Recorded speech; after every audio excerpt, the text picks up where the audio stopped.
This podcast is a member of the Place to Be Nation family. Visit us at placetobenation.com, the only place to be in your pop culture world.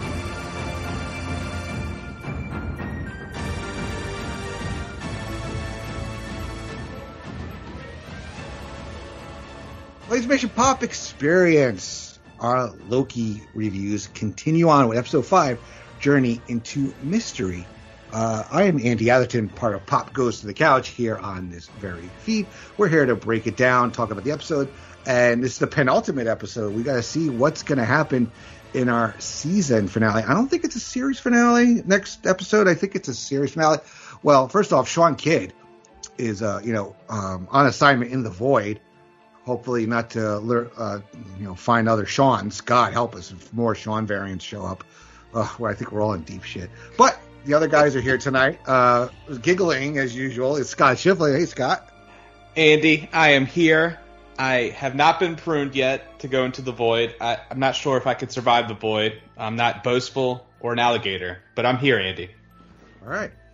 That's great. Or a frog, maybe, too. You never know what kind of variants out there of different people. I don't know if I'd wager a guess on what variants this guy would have, but Tim Capel is here as well. Tim, what other variants of you would there be if you were in the void?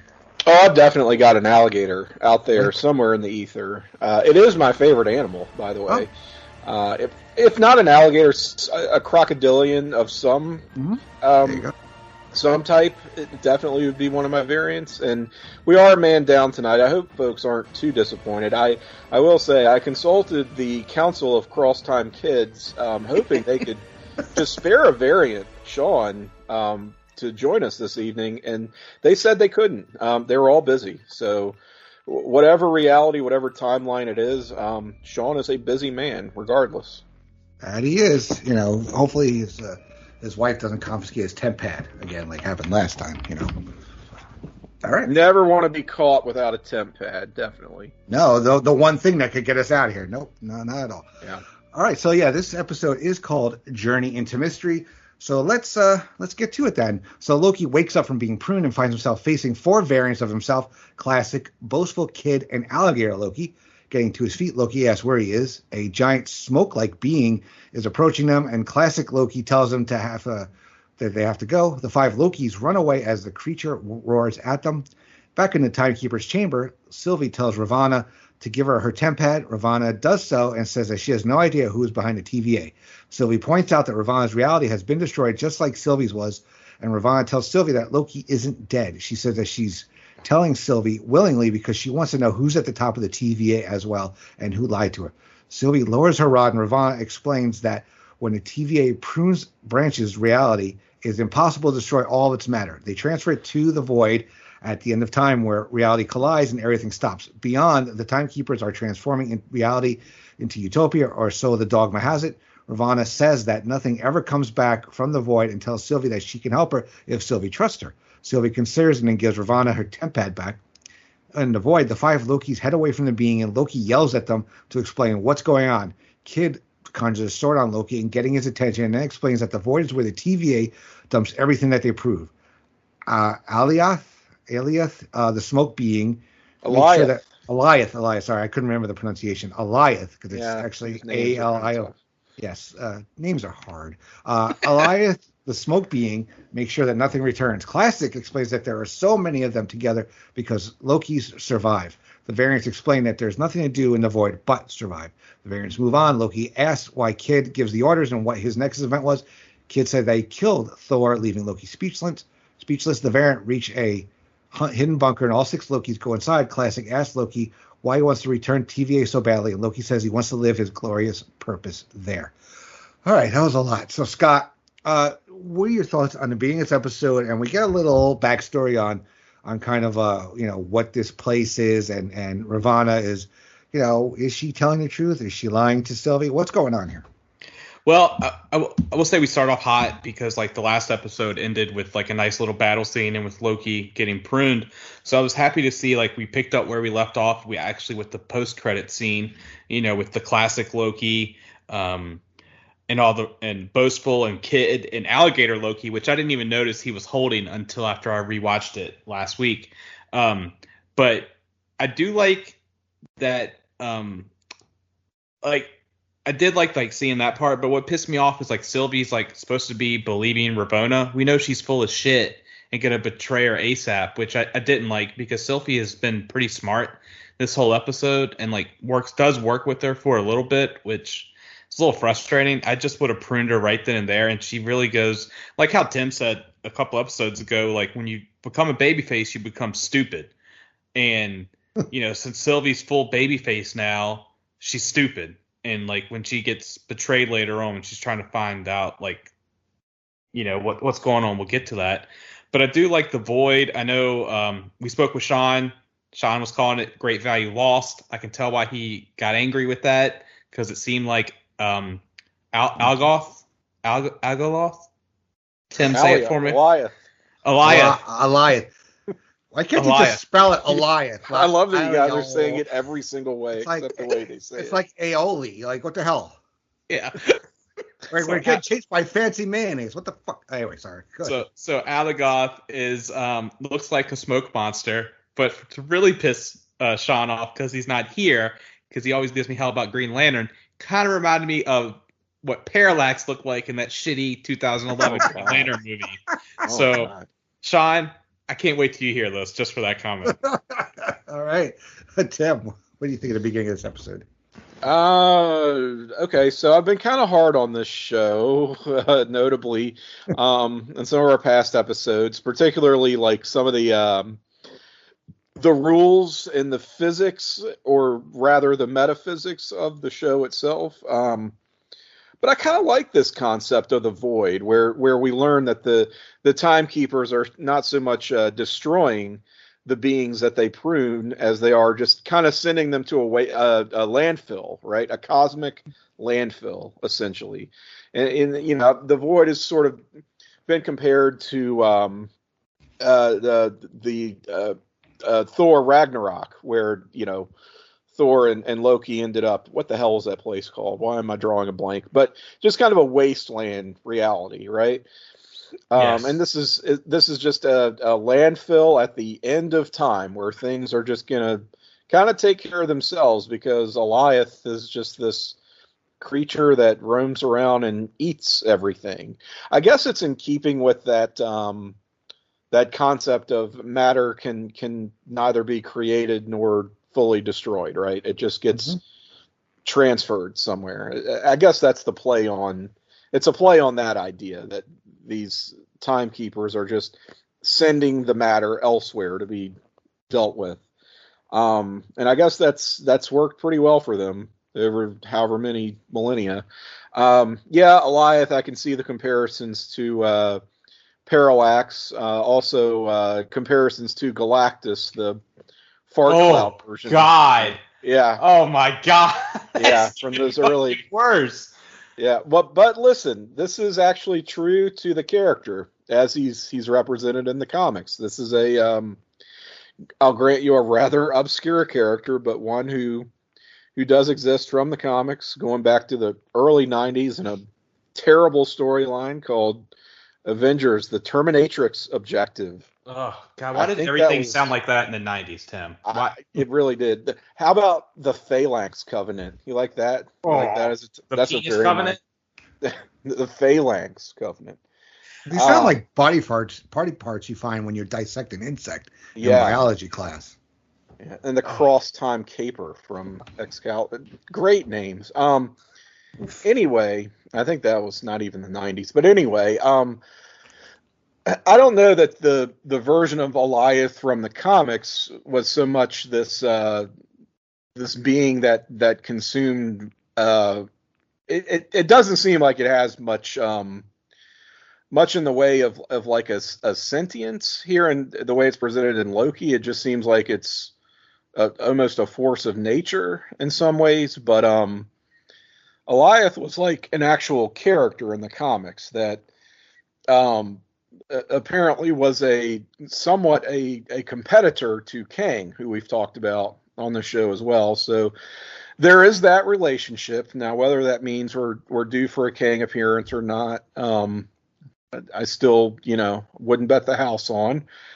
But yeah, and certainly there's a connection to Ravonna as well in the storyline. In fact, the titular character of the Terminatrix objective, Ravonna, was the Terminatrix, at least a version of her. So there's all these little things, that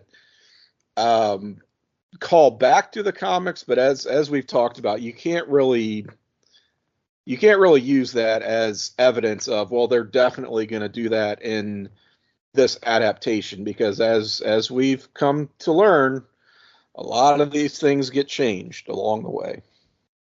Yeah, I don't know what's more when you come from my perspective, who knows really nothing of the comics. So I'm like, okay, so I have no idea what to guess. And then you guys are like overthinking it, knowing like, okay, they're going to do this there. Da, da, da, da. So I don't know which way is better, ignorance is bliss or the, knowing stuff, but then they go and do something different. Yeah, I mean, that story is one I read 100 years ago and remembered very little about, other than it was quite bad. And it's definitely a deep pull, for this show. But I kind of like when the MCU does that, when it comes up with something really obscure and doesn't exactly do the character as it was, presented from the source material. That's sort of okay, because who the hell knows this character Eliath? Like, and it's funny that he's actually named in the show. Like, how do they even know? Where do they get that name? Is that just something that Kid Loki decided to call him for want of anything else? I mean, I doubt he pulled up a chair and told them that was his name. It's just sort of, it's one of those unanswered questions, right? That I don't know is even meant to be a question. But anyway, yeah, I'm kind of on board with this stuff with the Void. There's a lot of, it's just such a weird, cool concept that I wish we had seen more of up to this point in the show. All right, very good. So Ravonna has Miss Minutes access restricted files from the archives on the beginning of time and the founding of the TVA. Sylvie suggests that there's something at the end of time beyond the Void, and that it would be impossible to create a Nexus event when time is being written. Ravonna says that it's impossible to get past the Void because there's nothing for the Tempad to lock onto. Sylvie says that they go through the Void.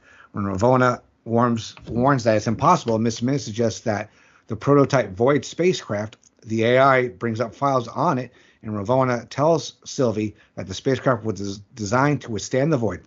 Ravonna suggests that they find the person responsible for the TVA and kill him. She offers her hand to Sylvie, who reluctantly takes it. Miss Minutes says the spacecraft files are buried deep, and Ravonna admits that she might not have the clearance. Sylvie isn't convinced, and Minutemen break in. Sylvie takes cover, and Ravonna calls to Sylvie that they know where she hides and she can't run. Ravonna suggests that Sylvie come out, and they talk about where the person behind the TVA betrayed Ravonna. Ravonna motions the Minutemen to move forward and offers to put Sylvie in a time loop with good memories. Sylvie says that she has just one good memory, pockets Ravonna's Tempad, and then prunes herself with the rod. Ravonna tells the Minutemen that Sylvie is dead as well and walks away. So, Tim, this was quite the exchange here. And Miss Minutes is, got a little play here showing that, she's not to be trusted. What do you think? What's going on here? Yeah, I like this scene too. You see that Miss Minutes apparently has some actual agency as this like little AI who works for the TVA, and she's very clearly stalling. Right? She's Ravonna is completely bullshitting, talking about this experimental prototype craft, and Miss Minutes doesn't miss a beat. Is like totally. The co-conspirator with her, and they're successful in their little gambit here and gain the advantage. So Ravonna's still all in on the TVA, right? She hasn't wavered in her loyalty or in her duties. So I think that's a pretty important character beat for her. we get the act of self-sacrifice from Sylvie, which is played pretty well because now she knows she's not actually going to die. This is the best way to actually find Loki, as dangerous as it may be.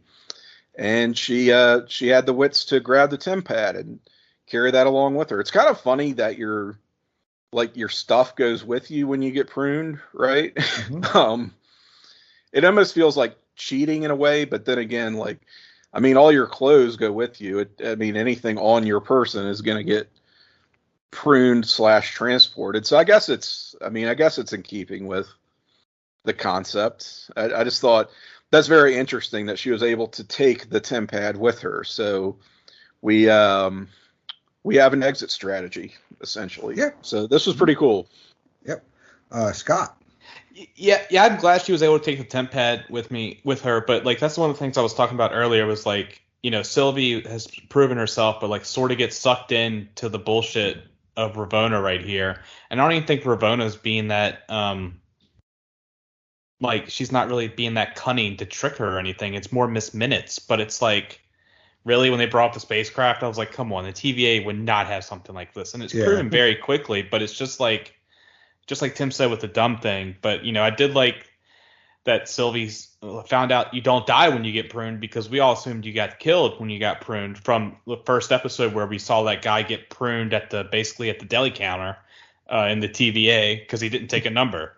So very interesting to see where we go here because now we have, you know, I will say that Ravonna is a main character. We have 3 out of our 4 main characters are pruned.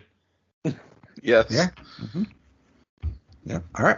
So in the bunker, the Lokis drink, and Boastful talks about how he vanquished Iron Man and Captain America, claimed the Infinity Stones. Alligator doesn't believe him and attacks Boastful when Boastful says that Alligator's next event was eating the wrong neighbor's cat.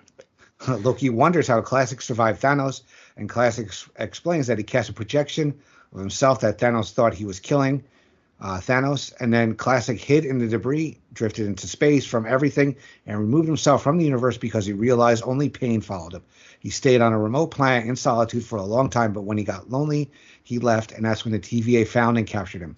Classic says that their role as the god of outcasts, and Loki says that he's going back to the TVA, figuring that Lokis are good at escaping as well as surviving. When Classic tells Loki that he'll just be brutally murdered, Loki says that was his destiny, then that is what will happen. He tells the variant Lokis that he's the same as all of them. Loki confirms that none of them have met a female Loki. Sylvie is different because she's trying to take the TVA down instead of taking it over, and she needs Loki. Figures that Alioth lives. If Alioth lives, he can kill it and could use their help. The other Lokis laugh, and Loki walks out in disgust. He opens the bunker hatch and finds President Loki and his supporters waiting. Sylvie wakes up in the void in an abandoned bus, makes her way out. Alioth crashes down nearby as Sylvie runs.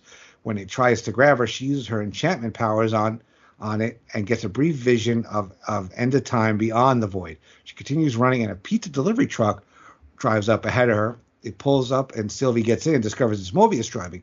Mobius drives away from the pursuing Alioth. So, yeah, a lot's going on here. I love these other Lokis, this little chat between them, getting their personalities really come out. The fact that Kid Loki is drinking a high C ecto cooler pop me, as well as you see some of the Easter eggs. You see Mjolnir and you see Throg as they go down into the to the bunker. So yeah, this episode is really a feast for the eyes too, especially popping.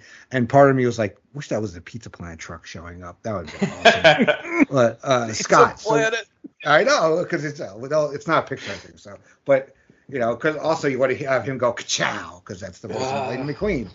Yeah. Sorry, I have kids. Okay, guys, I've watched those movies so many times. All right, Dylan's favorite movie was Cars for a good number of years.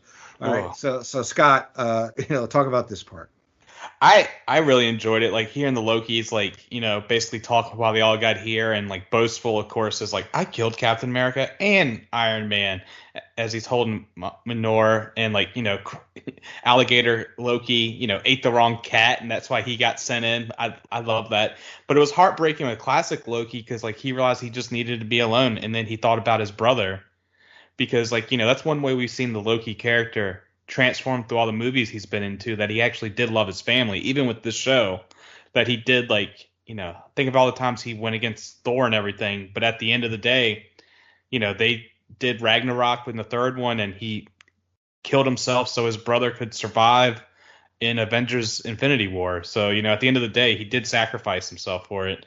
And it was just a little heartbreaking hearing, the old Loki saying, I got lonely. And that's something we could all attest to. But I love seeing, President Loki. I would love to see, I know Marvel used to do these one-shots with the movie releases. I would love to see, a one-shot of, all the Lokis and what they did to get, pruned. I would just personally love that. That'd be pretty cool. Yeah.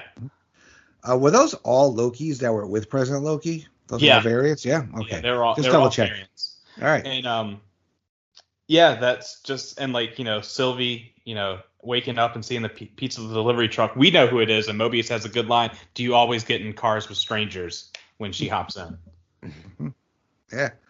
All right, Tim, what do you think of this part?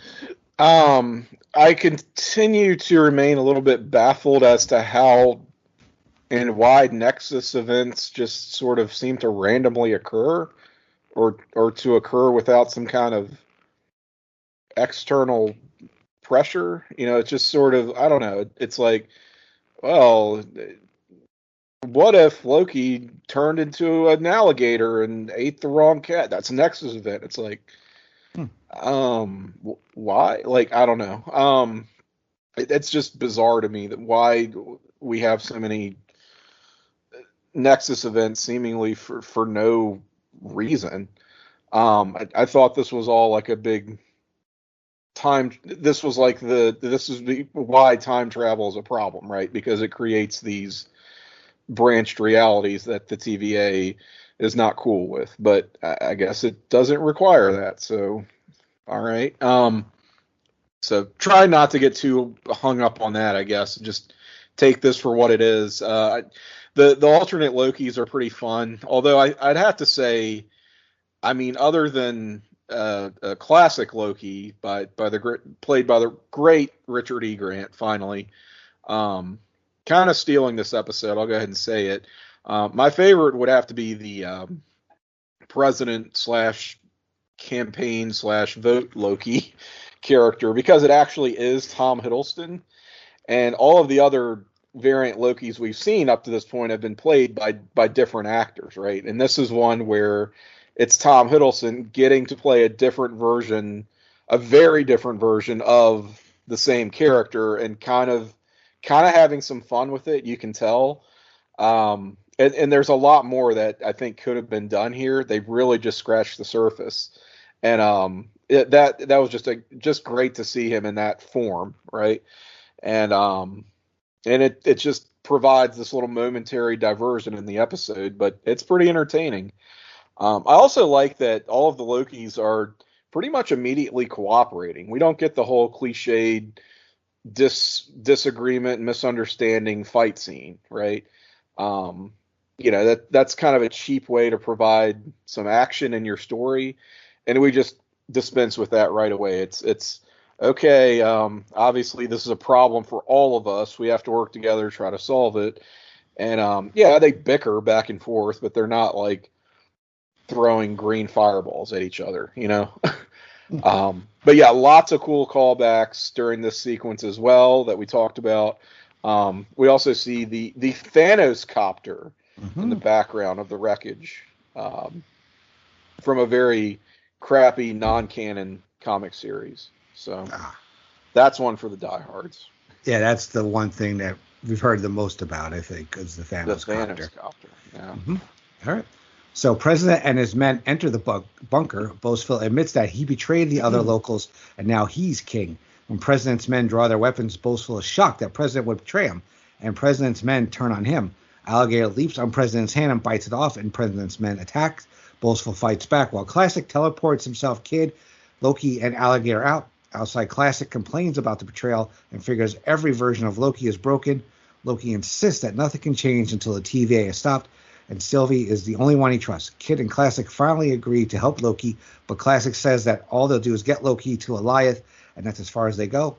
Mobius escapes Alliath and tells Sylvie that he thought the TVA were the good guys. Sylvie insists that she did what she had to do, and Mobius apologizes for hunting her like a dog. She figures that Alioth already got Loki, and the only thing that matters is escaping the void and finding out who is behind the TVA. Mobius wonders how they do that, and Sylvie tells him to turn around because it might hold the key to escaping. Sighing warily, Mobius turns the truck around. The four Lokis walk towards Alioth, and Loki figures that they get inside it and do it in. The USS Eldridge crashes down in front of them, and Alioth goes for it. Loki figures that he can sneak around Alioth while he's occupied with the big meal. Alioth destroys the ship and its crew with his touch, and Loki watches, figuring that they think better of their plan.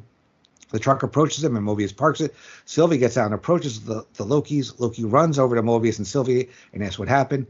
Loki introduces them to the other Lokis and says that their plan is to kill Alioth, and Sylvie tells him that Alioth is protecting the only way out of the void. She explains that she's going to enchant Alioth.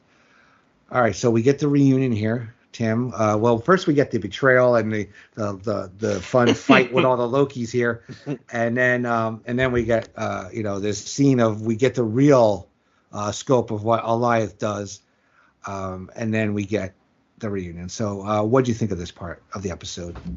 Yeah, so now we're getting our action, right? Alligator Loki tearing the hand off of President Loki is really like unexpectedly violent and gruesome for this show. I laughed so hard, and I love it. Yeah, and it was played a little for comedy. It was, but at the same time, it's like holy shit. Yeah. He just threw it. Sorry, Tim. He just threw the alligator at him. He really did. Yeah. Well, they did the. Oh God, what was the joke from? Again, Thor Ragnarok, where Thor throws Loki at the. Oh, help me! At the goon. Oh, help me! Was that? Please it? Help! Please help! Yeah. God, I need to rewatch that movie. It's so good. Get Help. I think it was Get Help. Yeah. Help me. Anyway, it doesn't matter. So boastful Loki turns on his compatriots. He's a big fat traitor. So yeah, we have to now get rid of these guys and still deal with Alioth and have the reunion with Mobius and Sylvie. So didn't waste a lot of time getting Mobius back into circulation here, which is good. I feel like he kind of got the scene that Darcy should have gotten in WandaVision. Remember when she disappeared for like an entire episode and then just showed up to in the ram her truck in? Yeah. To ram her truck into yeah. So Mobius is kind of doing the same thing, driving around rescuing people, but he has much more of a presence here, which is very welcome. So I'm glad they didn't keep him out of the mix for very long.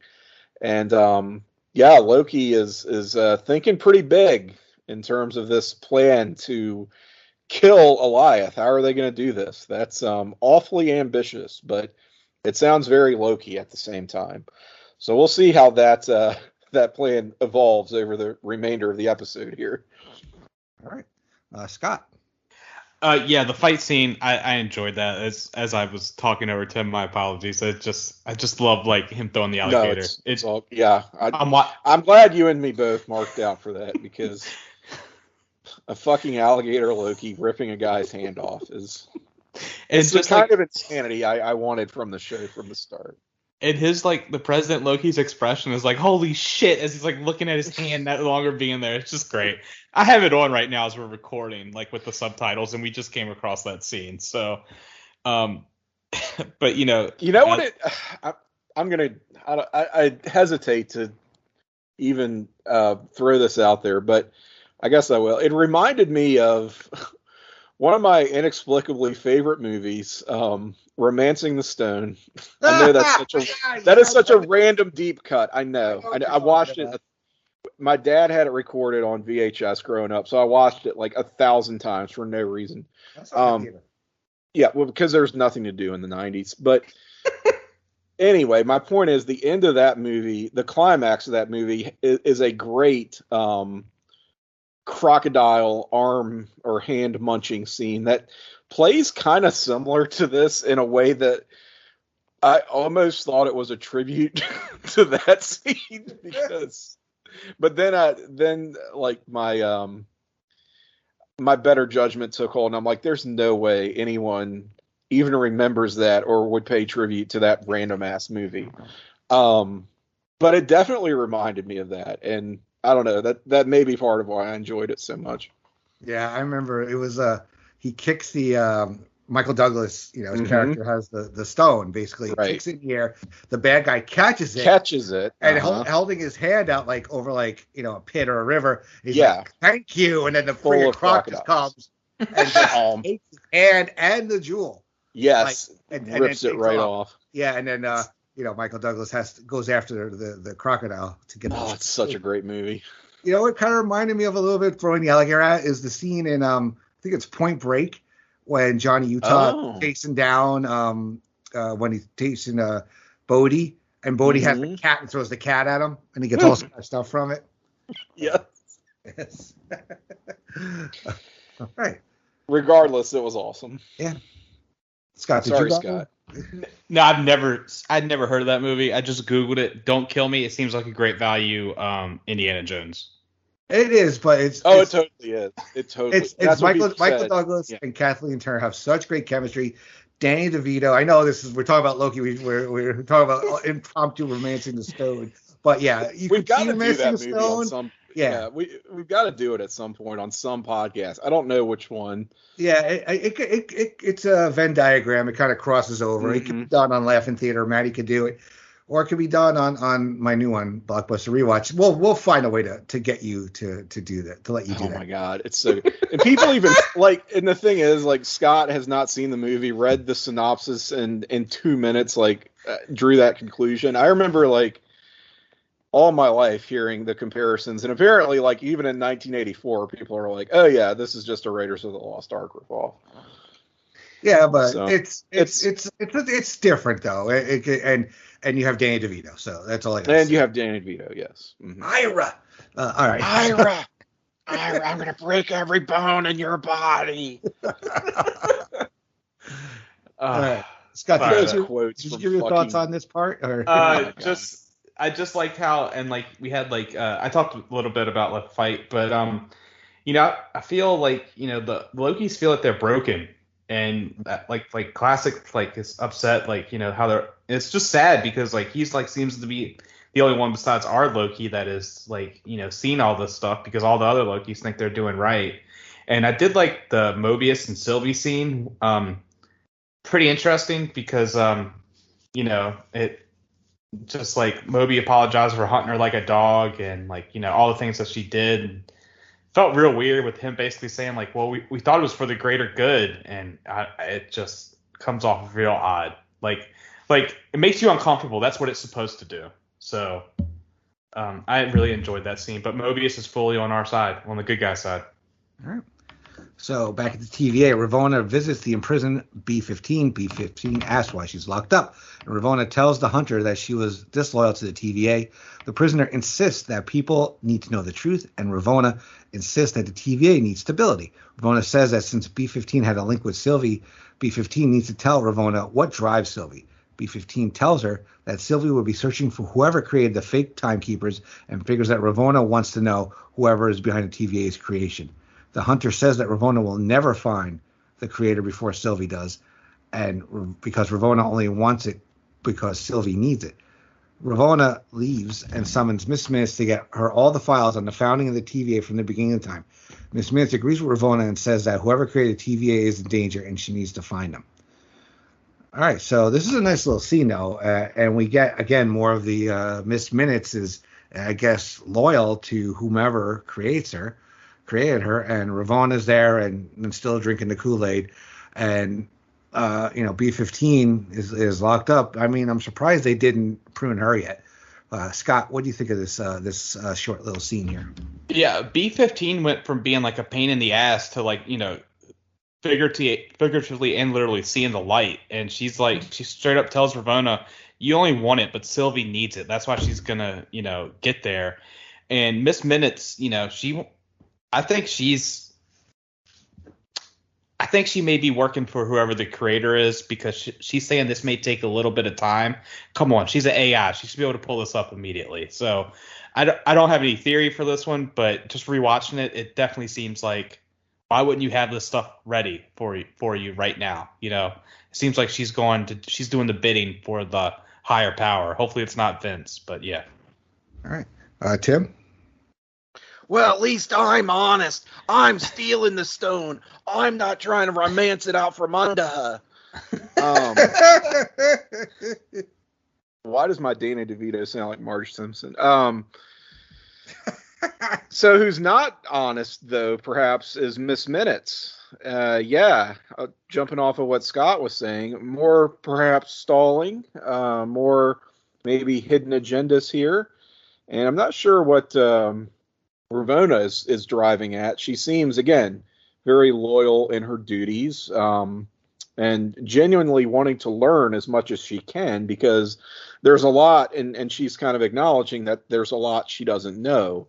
And based on what she discovers, again, depending on what Miss Minutes actually coughs up, to maybe keep her busy, maybe she will begin to question her loyalties. Maybe there's a real risk inherent to that. We don't know, but B15 seems very secure in her convictions now. And I definitely like the line that, telling it, kind of illustrating the difference between and motivations between Ravonna and Sylvie. Like Sylvie they're both very driven, but this is a need now that Sylvie possesses, and Ravonna is basically just trying to do her job, the only thing that she really knows. But that is not equal to the passion now that Sylvie has to, quite frankly, stay alive. So I enjoyed this little moment amongst these characters who we haven't spent a whole lot of time with outside of their interactions with our leads. So in the void, the group stops to run room for shelter. Mobius admits that he doesn't remember the TVA ever capturing an alligator. Mobius says that he's turning on the thing that he devoted his life to, and Kidd hopes that Loki and Sylvie know what they're doing. Loki and Sylvie sit outside, and Loki conjures a blanket to keep himself warm. He offers to conjure one for Sylvie, and they both agree that Mobius' theory about Sylvie's Nexus event of the two of them becoming romantically involved is rubbish and another TVA lie. Sylvie admits that she doesn't have anyone close, but she has more important things like bringing down the TVA and saving the universe. With a gesture, Loki conjures his blanket around Sylvie. She accepts it and then thanks Loki. He tells her that it's his pleasure. Sylvia asks how she knows that Loki won't betray her. Loki tells her that he's betrayed everyone who ever loved him, and that's not who he is anymore. He tells Sylvie that he won't let her down, and Sylvie says that if the TVA is gone, there might be a timeline for Loki to rule. Loki says that he'd finally be happy, and they both smile.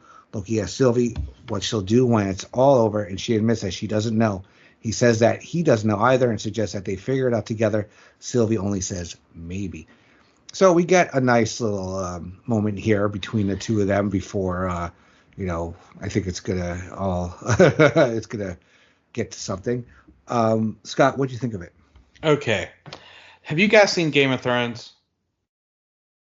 No, on my to-do not list. Really. Oh well, damn it! I've only All seen Romancing the Stone. Obviously. You'll have to explain it in those terms, please. Well, I know G.I. Joe. I can't. That doesn't help me. Okay. Okay. So in Game of Thrones, I'm sorry for the spoiler in this, but this is the only way, because I watched the last episode. I watched the series finale. Okay. All right. That sort of goes with it. So in Game of Thrones, there was these characters that people wanted to get together, but then we knew, the watcher, the viewer knew that it was the aunt and the nephew, but they didn't know that. But I had people telling me but the Targaryens, that's who they were. I'm pretty sure, it's been a minute, that they always did incest, and people were cheering for people to get them together. I was like, no, that's still fucking gross. So this is how I feel with this, because I was like, should I be wanting this couple to get together? I mean, we all fuck ourselves one way or another. Sorry. But this is like taking it on a whole nother level. But I still think there might be an out with this because they also mentioned in this episode that they've never seen a female Loki. So we might be going with Sylvie the Enchantress that Tim was talking about in the first or second episode with this, because she says she doesn't want to be called a Loki. I know we've seen that scene where she gets taken, but like they definitely seem to be like hinting towards the next episode is when they finally share their first kiss. They have their little picnic basket here. I don't know how I'm supposed to feel. Makes me feel a little uncomfortable. Like, would I want to get with a girl version of me? Probably not. But hey, whatever. Yeah, I don't really know what to say to this. All right, Tim, do you know what to say to this? Yeah, I'm with Scott. This is gross. It really, again, you can make all the we all fuck ourselves jokes. And yeah, it sort of lends itself to that. But this really is. I mean, if it was written in a way that was more of like a roundabout way of saying we all have to love ourselves, but without it being so blatantly like a romantic love, which it seemed like they had enough leeway at first, the way they presented this relationship, that it wasn't necessarily a romantic connection that they were going to have, just a very, like, you can't get more intimate than connecting with yourself, I guess, but it doesn't have to be we're literally making out and having a little date here.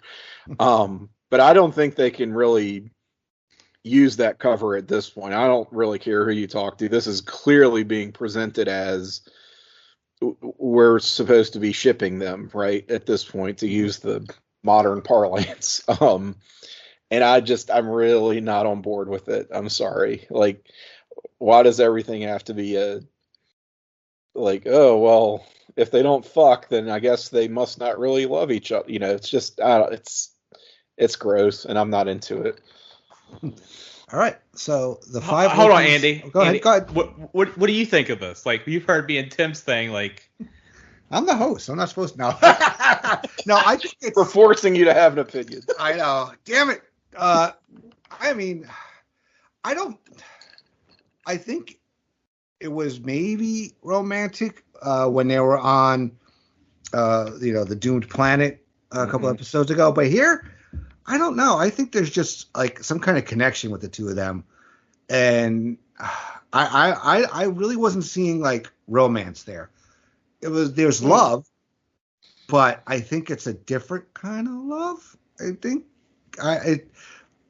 love, respect, like they just genuinely like each other. Like they've I'd come be to okay with that, but it's not coming across that way to me. But I don't know. Maybe Scott and I are just inclined to see the worst and just perverts. And yeah. I think it was. I don't know. I really wasn't feeling like. So you say no. You're still thinking it's more platonic than anything. Yeah. Mm-hmm. Yeah. All right. I don't know. Well, no, it's good to have a dissenting view. Maybe we're reading too much into it. Yeah. Maybe my naivete is there. I don't know. Anyway, so the five Lokis and Mobius seek out Alioth, and Sylvie says that Alioth knows where the creator of TVA is. She thinks that if she can get close enough to it, she can link to Alioth, and it will take her to whoever is responsible. Sylvie gives Loki the temp pad she stole so that he can escape. And Loki says that he's staying, he's going with her. Loki gives the temp pad to Mobius, and Classic and Kidd tell Mobius that they're staying there. It's their home. Kidd gives Loki his flaming sword, and Classic wishes Loki luck. The three variant Lokis leave, and Mobius summons a portal. He tells Loki that he'll burn the TVA to the ground and thanks Loki for the spark. Loki hugs Mobius and thanks his friend, and then Mobius goes through the portal. Loki and Sylvie approach Alioth, waiting for a branch, but when one doesn't happen, Sylvie tells Loki that I have to create a distraction. Loki puts a hand on her shoulder, nods, and runs off swinging the sword to get Alioth's attention. As it moves toward him, Sylvie grabs the smoke tendril and tries to enchant the creature. Alioth continues moving towards Sylvie, and Loki yells at it to follow him. So we'll pause there before the next thing happens. So Scott, we have Mobius, goes back to the TVA. We don't know what he's going to do when he gets there, what he can do, and we get Sylvie and Loki going on to try to enchant Eliath. So what did you think of this part? I did like Mobius and Loki, hugging each other goodbye, saying they've become friends. I mean, it was only 6 episodes, so like you couldn't really like draw it out, but it was nice to see that they come to respect to each other and obviously care for each other for what happened. And Mobius, I want to see what happens with Mobius. That's going to be interesting. I actually think he's going to be one that takes down Ravonna. I was thinking it was going to be Loki or Sylvie. I'm not thinking that anymore. Seeing Kid Loki and Classic staying behind, a little heartbreaking because it's their home, so that's very sad to me. I did like Kid showing Loki he can still use magic, which I'm shocked Loki hadn't done much of, besides like making we saw Kid Loki use magic in the beginning of the episode, but our Loki didn't even do it until he needed his romance in the stone moment, I'm assuming, with Sylvie. But it's very interesting, and as JR says, business is about to pick up. Well, Sylvie never asked him to get her to a payphone with and was going to pay her with American Express traveler's check, so it's a little different there. That's the minimum price for taking a stranded woman to a payphone is $500, and it can be American Express traveler's checks. Does anybody use traveler's checks anymore? I don't know. Certainly not American Express traveler's checks. No. All right. So the fuck's a traveler's check? Oh, yeah. All right, Tim. Go ahead. This Loki. What's a payphone? I know what a payphone is. Ask your grandparents. Or Shawn. I'm older than Shawn, which is funny how he gets all the old jokes. Look, it's the wrong episode for him to miss. Well, Andy, you're just being a real Mondo Dismo. Oh God, well, what can I really add to this? Not a great deal.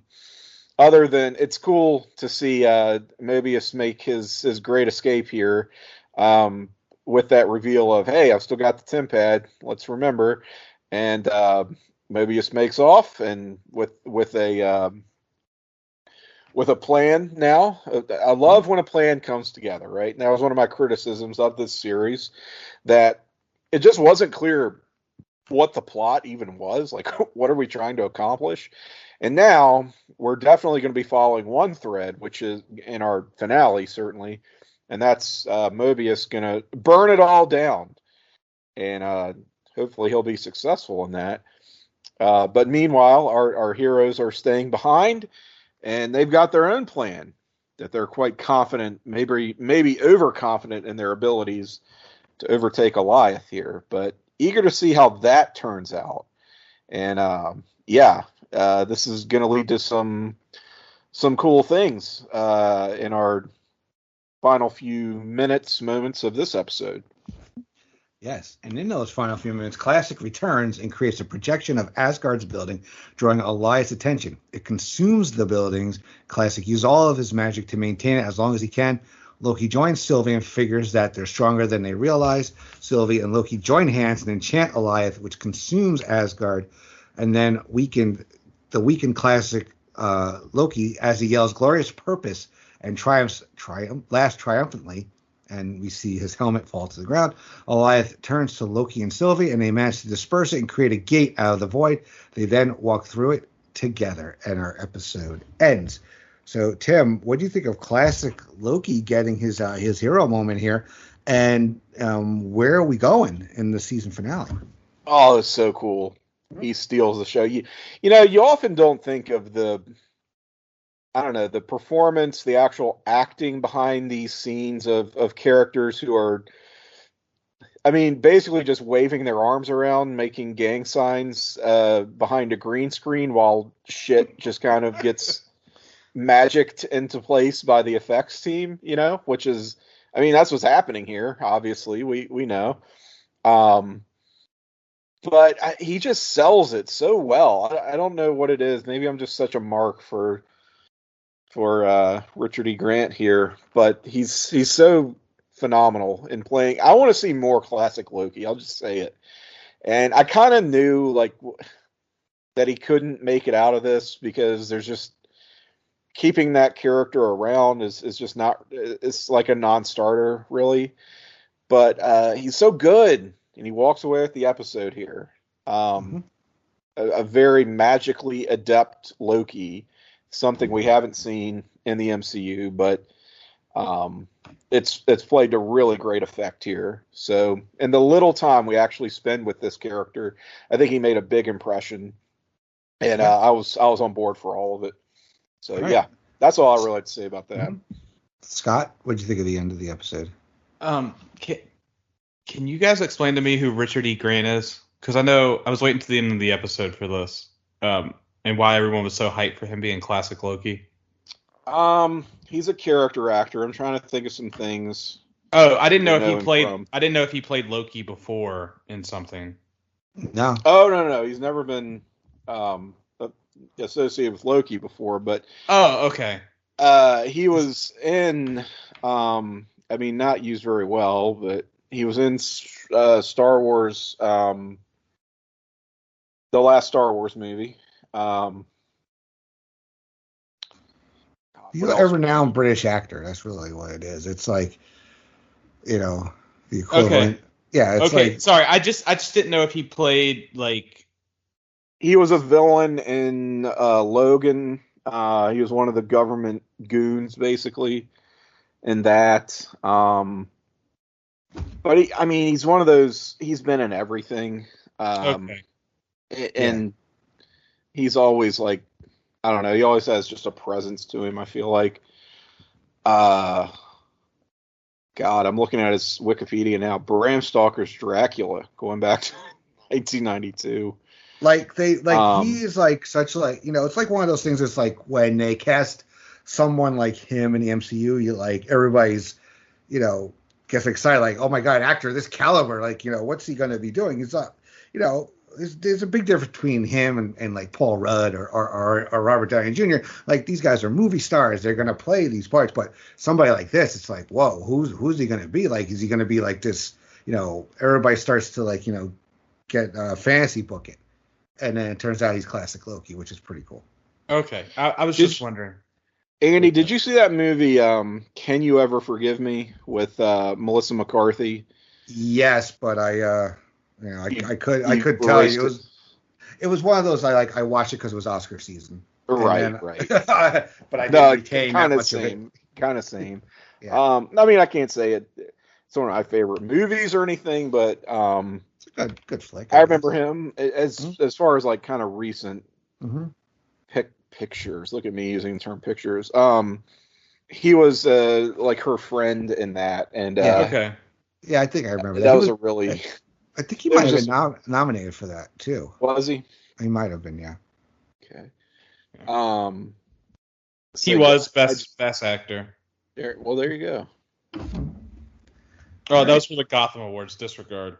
I can't read. But anyway, reading's hard. Yeah. Names are hard. Reading's hard. Life is hard. He was actually nominated for Best Supporting Actor. So there we go. That makes sense because he was in a supporting role in that movie as her alcoholic friend. But I will say, sorry, we got off tangent. Romance and Stone tonight. Richard E. Grant. Wikipedia. Hey, we're all over the place. We're delivering you classic Loki content. We don't have Shawn to keep us on track, right? Yeah, because if there's anybody that keeps us on track, it's Shawn. Yeah, keeps us on point. But I like the ending scene, like Loki developing like a new power. I thought of we talked about this when we used to do the Mandalorian, how like we're going into the final battle, we're getting all these new stats and upgrades like it's a video game. Loki just unlocked another power with his enchanting, so we're gonna see if he is able to use that more, or he just uses it tied with Sylvie. I liked classic Loki's sacrifice because it sort of hinted to that, how he was a different Loki from everyone. He actually missed his brother and like professed it out loud, while we had boastful like Kid Loki killed Thor, so we had all this stuff going on. So like maybe it's old Loki is like the Loki we might have seen in Tom Hiddleston's Loki would have survived. But what do you think that, like, I was trying to get I just finished the episode as we're recording, and I was trying to get a look of what like place looked like in Beyond the Void, and I really couldn't get a good look at it. What did you think it looked like? I wasn't sure if it was like a castle or what, but it didn't even really. Yeah, it kind of looked like a castle. Yeah, that's what that would look like to me. I mean, or something out of like Wizard of Oz, Emerald City kind of thing. But maybe that's because we just saw the scene of old Loki doing the Asgard projection, which I mean, kind of looks like that anyway. I mean, do you think this castle like lives within Alioth and moves along with Alioth? Like, no, I think it's what lies beyond. Like I the impression I get is that at the end of time, which is where they are, the void is what creeps you up against this it's like as close as you can get to this castle, which is like at the center of everything, is what I'm guessing, right? Mm-hmm. Where the center of power for the TVA gets you as close to that as possible. The void does, but you can't actually access it because of Alioth, who just consumes everything in his path. So you have to like break through essentially to get there. It's like when you beat the video game, but then you have like those bonus levels. Yep. Potentially, that's what I think of as this this sort of castle, this headquarters, I guess, of the TVA, where the real higher power must reside. Alrighty then. So, a lot of questions into the finale. Like a lot of people. I'm prepared to be wrong, as I usually am. But that's sort of my impression. Yeah. So some of the questions though that I've looked up and people want answered that maybe we'll get. I mean, it has been announced that there will be a season 2, right, of Loki, I believe. Yes. All right. Yes. I think they start production, I think, in January, I've heard. So here are some of the questions, though. Who created the Time Variance Authority? What exists beyond the end of time? Can Loki really resist his worst instincts going forward? What was Sylvie's Nexus event, and who was Mobius before he became part of the TVA? Do you guys want to know those answers? Are there any other questions that you want to hope we get answers, or at least do we get? I don't think everything's going to get resolved. That there'll be a second season. I mean, so what do you guys think? I want to know who the wizard is, basically the Wizard of Oz, basically, of the man behind or. Yep. Who's controlling it? The Mobius thing, I don't really care about. I don't think it'll be anything. I just want to see that man on a Sea-Doo or a Ski-Doo, whatever they're called.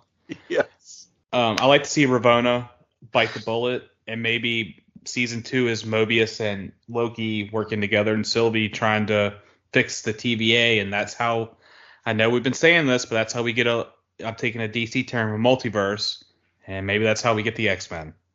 Just spitballing here. I'm sorry, Tim. No. Oh, boy. I will resign. I will resign my post if that's what they do. Tim, are there any questions that you have that you want answered in that finale? I think you guys about covered it. I will say I hope that even though we're getting a second season, I'm going to be pissed if this ends on a cliffhanger. Like, sure, leave the door open for more stuff, but let's maybe resolve this storyline and move on to something else. I think you, Andy, offered the theory that this castle, this seat of power, is maybe Chronopolis, which implies Kang.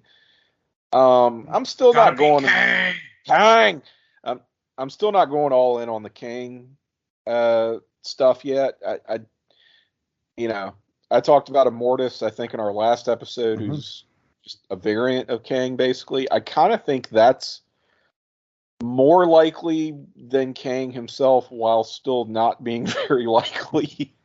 I don't know. I kind of feel like the reveal of who it is going to be like either a character we already we already have, and we've already met in the show itself, or a variant of one of those characters. So it'll be yet another variant Loki, which is kind of, I think, not. That would be a cop out. Yeah, I really don't want to see a lot of variants of a lot of characters. That is just too confusing, too lazy.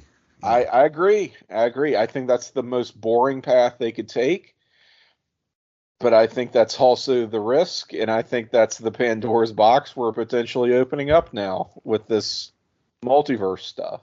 Well, here's the thing. I kind of want to know. Sorry, I didn't mean to cut you off, Tim. No, please. So WandaVision, is going to lead into the next Doctor Strange, Falcon and Winter Soldier. We know now without giving specifics, in case anybody is not aware of where that could be, has some association with. It has threads, and it has threads. Yeah, connective tissue. What's the connective tissue for Loki? Where's it going to lead us? Because we don't have another show coming for a bit. Like, What If is coming, but What If I think is not going to be canon, right? It's going to be like I don't know. It could be spun out of whatever happens Wednesday. Maybe. I mean, I don't know, but I mean, but we have movies coming up though. We have Shang-Chi, we have the Eternals. We don't really know yet what the next series will be on Disney Plus. I'm thinking based on production schedules, it's either going to be She-Hulk or Hawkeye. But where could Loki lead? Could Loki also lead us into Doctor Strange Multiverse of Madness? So right, it could. Yeah. So what do you guys? Where's Loki gonna land in this whole connective universe for now, at least? Conceptually, I think there's a line you can draw from what they've done in Loki to Doctor Strange Multiverse of Madness. It certainly seems like, what's a multiverse if not just a world of different possibilities, i.e. different variant timelines, right? But I think, as I said in previous episodes, because we already know we're getting a second season, I'm not sure we can really say that Loki season 1 is going to be setting up anything other than Loki season 2.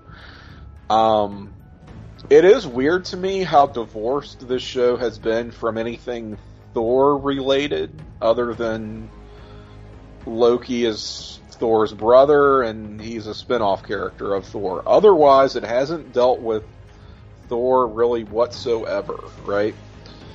And we know we're getting another Thor movie, like sooner than later. Sooner than Ant-Man and the Wasp 3, Kang Among Us, or whatever it's called. Yeah, that's about 18 months away, that movie. Yeah, so that's way further out.